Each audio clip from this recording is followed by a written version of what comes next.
So here we have the Toyota Yaris hybrid automatic on a 17 plate.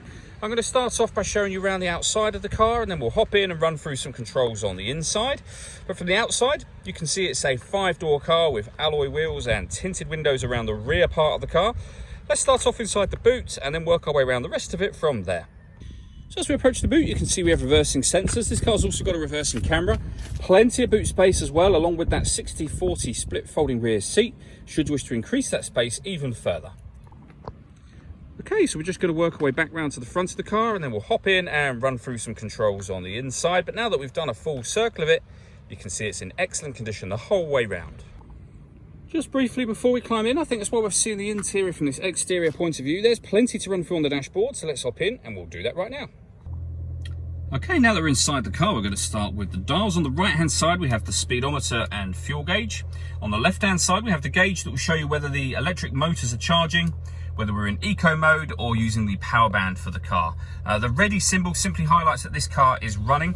If the light above it was illuminated, it would show us that the vehicle was currently in its electric mode. It's not. We're currently in the petrol mode, as you can hear probably as well. In the center, you can see the total miles for the car, which are 5,632.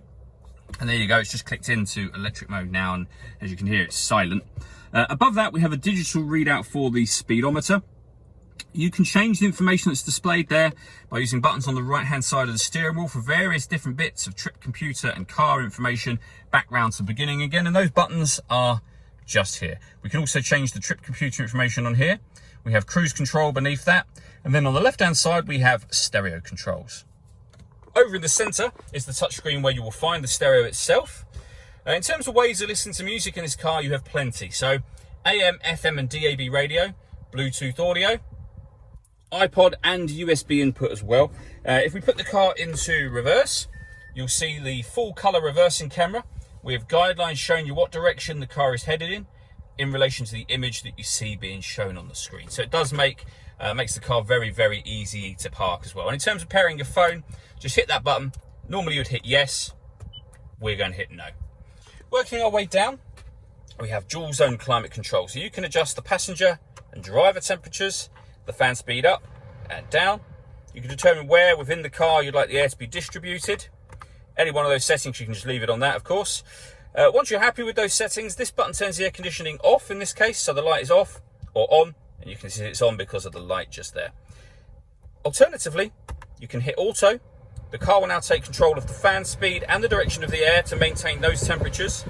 To override that, simply readjust the fans, put it back on whatever setting you would like it on here as well. You can turn the whole system off as well, should you wish to. Beneath that, we have auxiliary and USB inputs for your music and a 12-volt charging socket underneath that cap. The gear lever for the fully automatic gearbox. And then finally, these buttons down here. So you can put the car into its electric mode if it's got enough charge, eco mode, and you can turn off the traction control as well.